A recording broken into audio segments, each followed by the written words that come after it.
Obviously, bye weeks are unique. It's, I think, a little bit more unique when you have it in the third week of the season, when you really have had not one week that's really been structured. And the first game was on a Thursday night, so your next week's a little bit different. Finally, after the second game was our first time of actually getting into a rhythm of coming in on Sunday, practicing a little bit, having the Monday off, being in school, and then doing your normal week, and then you go into a bye week. So not saying it's not good.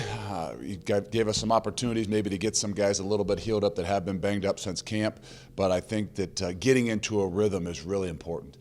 And I mean that not just playing the game with momentum, but also getting into a rhythm that you do weekly, about how you're taking care of your business, how you go on a Sunday, you go off on a Monday, and then you get into your Tuesday, Wednesday, Thursday, Friday stuff. So it's been a little bit different. Obviously good. We got a chance as coaches to get away a little bit, recruit a little bit. Our players got an opportunity, really to have Friday, Saturday, and most of the day Sunday kind of away. And not that you're going to heal completely, a hurt shoulder is still going to hurt a bit. But the idea of getting away mentally to clear your mind a little bit, have a little bit of time to relax, hopefully see family and friends and things like that, and then come back kind of, rejuvenated with the idea that we got quite a run here in the next few weeks.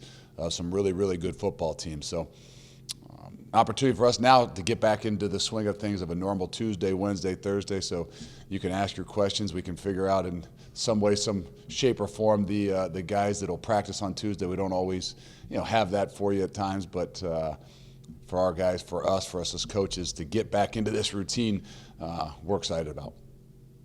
Questions? You've already talked about it a couple times, but it seemed like penalties, you felt like that was the biggest issue that you looked at over the last week. It is, and I think in week, bye week in week 3, you obviously get to self-evaluate, and I mean that like self-scout yourself offensively, defensively, and special teams. With only 3 weeks, it's not as big of a self-scout. I mean, you don't have as much of things to kind of spend some time on, but you can obviously take a peek at yourself. And we knew that penalties have been an issue for us. And Sunday when we got back together, not this Sunday, but last Sunday when we got back together, we actually addressed and watched every penalty that we had as a team. And just try to categorize them and make us aware of the things that are happening to us. And some of those are on me. Some of those are delay games, I guess you'd say, in situations where we want to punt the ball and have a chance to give ourselves. So those ones aren't bad penalties. And even aggressive penalties at times. Obviously, nobody likes penalties, and I've said it a million times. Aggressive penalties are going to happen if you're an aggressive team, if you're an attacking team.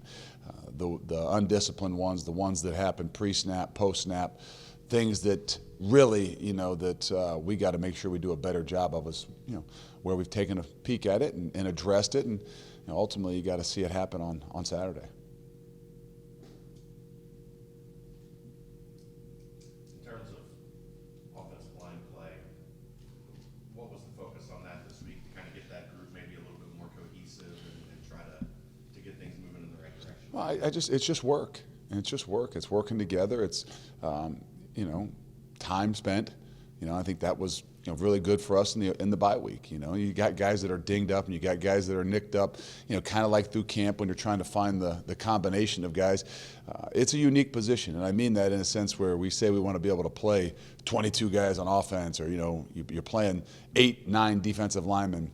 The reality is, as you're getting really good as an offensive line, it makes it more difficult sometimes to roll. So, us trying to get, that roll going with, maybe Metz and Vinny and Ferg and some of those guys on the edges, where in the long run it can help you. I think in the short term it makes it more difficult on those guys. It makes it more difficult on the guards, on Coop and Morgan James, because they're not used to maybe having that guy that's consistently outside them and their communications are worked, are in sync. So, we've focused on that. There's some things we did, during the bye week, but it's an area where we know we got to continue to improve. We knew that going in, that we got 2 freshmen that are playing right now, and there was going to be some of those growing pains. But you can get through a lot of things based on effort and attitude, and that's where we got to make sure we get ourselves back to it. Understand there's going to be some mistakes. There are going to be some little things here and there, missteps. Maybe a little bit of a communication, but our effort and we'll overcome a lot of those things. Was there anything kind of in that self-scout that you were pleasantly surprised by that you hadn't noticed in the moment through the first week? Yeah, I mean, there's things. I mean, obviously, and you know, big plays and eliminating big plays, I think, has been something. Our ability to play through mistakes, you know, you're seeing those kinds of things for us. You know, and even special teams wise, there's some really bright spots. You know, us giving some more guys some opportunities. You know, we're a team that wants to play our starters on special teams and make a huge emphasis on it. And we're not going to change, but there are, you know, some guys that are showing up, you know, that really kind of take that role and take it seriously, and there's going to be an opportunity for them to get more playing time offensively and defensively because of the special units and the effort and the attitude those guys have had on those units. So it's not as much of us looking at just, you know, structurally what have we done better, what haven't we done, or, you know, sometimes when you're self-scout and you're looking at tendencies for things as opposed to, hey, what did we really do well? I look more at, hey, what kind of guys, how are guys playing, you know, at, above, or below their God-given abilities, and, you know, even if it's on special teams, and if you believe there are guys that are playing above their ability, you know, because maybe they're young, then we got to find some ways to give those guys some more opportunities. Seems like Michael Pitts has really stepped up on the defensive line this year, made an impact. Well, Mike was stepped up for us last year, so he's had it tough in the sense that he's, you know, been dinged up. So his ability to practice and continue to kind of make a cohesiveness up front there has been a little bit difficult. But thank goodness he's a junior. He's a fourth-year junior. There's very mature. So he's working at those things, even though in the last 2 weeks he hadn't been able to practice a ton, just because of you know, having a dinged up shoulder. But on game day, you're right, he has. He's done a great job for us. We continue to put more things on the plate, and for him to have a guy like Ethan Tuckey, where the two of them, you know, split a bunch of time, I think really, you know, bodes well for us, and obviously bodes well for Mike, because, you know, they can play, you know, 4 to 6, A to B as hard as they possibly can, knowing that they don't have to play 65, 70 snaps in a game. Against Miami, you guys had a bit of a slow start in the first half. You went to the bye. We get the, I don't know, preach urgency or starting quick. We always do. There's some little things that we're trying to. I mean, again, I think for us, and some of those noon starts is a little bit difficult for us, and that's not an excuse. It's just notoriously right now we got to do a better job. And I also think that that's just confidence. I think settling in early in games, you know, is really about having confidence. Sometimes, you know, we got some guys and you know, some new guys, and whether it's the offensive line or even guys in the back end, it's sometimes that first 2 series where you're seeing some new and different things.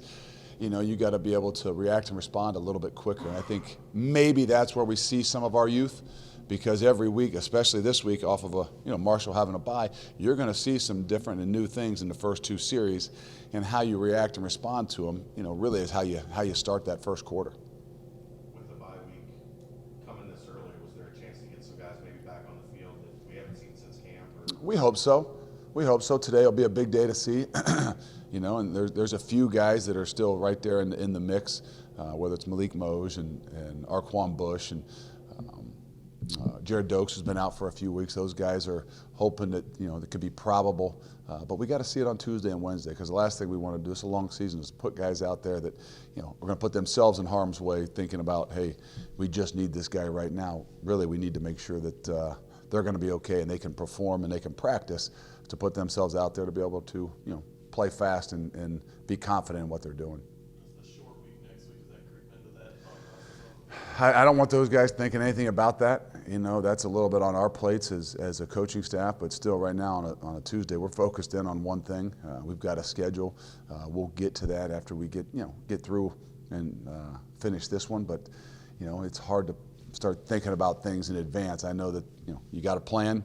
You put that plan, you know, all the way from the summertime, and then just kind of wait until that time comes. So it'll be different. Next week will be a unique situation, but we're trying, like I said, to get on some version of a schedule where our guys can get better into a rhythm. So you're right, they do feel more confident, and especially those first couple series of a game, they're ready to roll.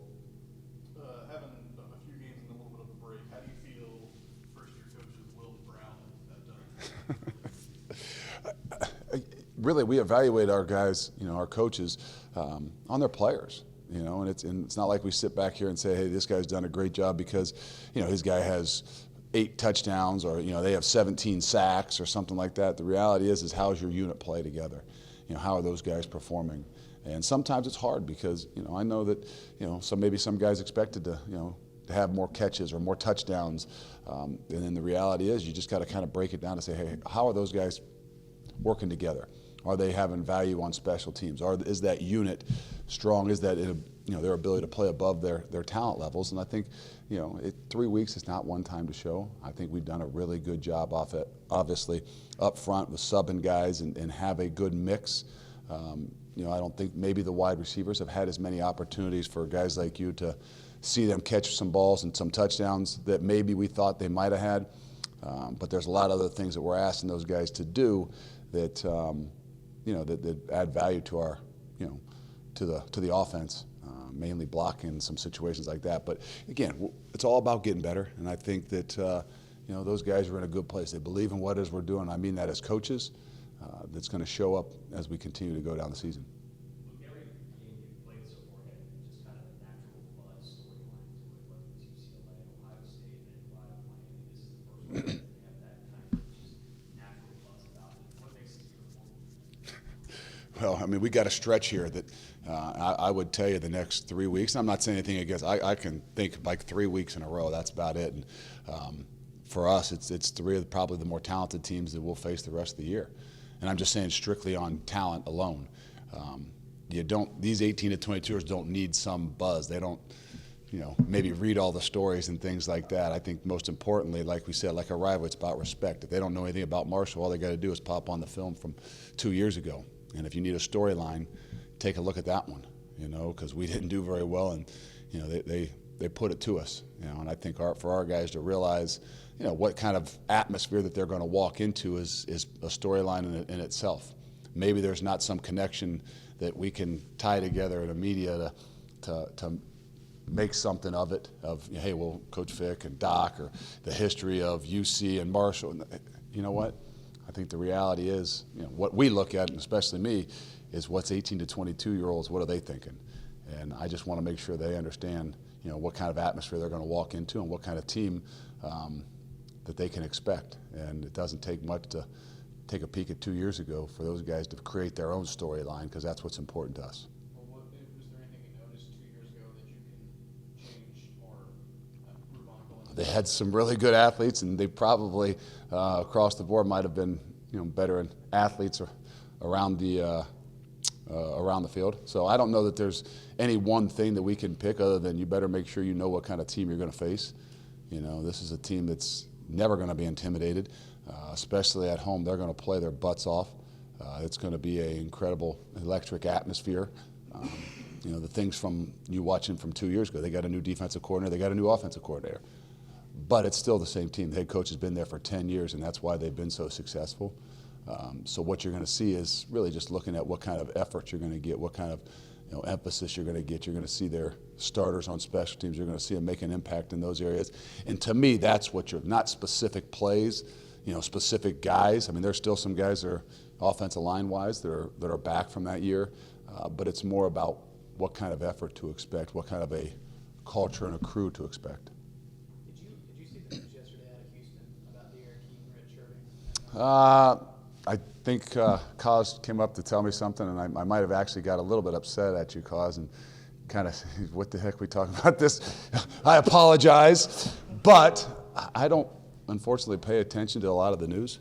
Yeah, but we think of that redshirt rule for freshmen, maybe roster management that way on the bottom end of the roster. But do you guys think about that as older players? No, it's a great rule.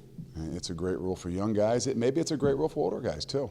If a guy gets hurt, he's a senior and he gets hurt, he still had the chance to play 4 games, and still has an opportunity.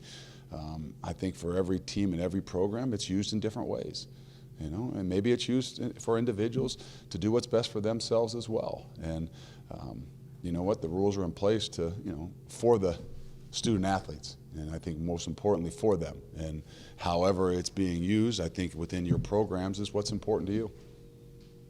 How often do you get mad at Kaz? How often do I get mad at Kaz?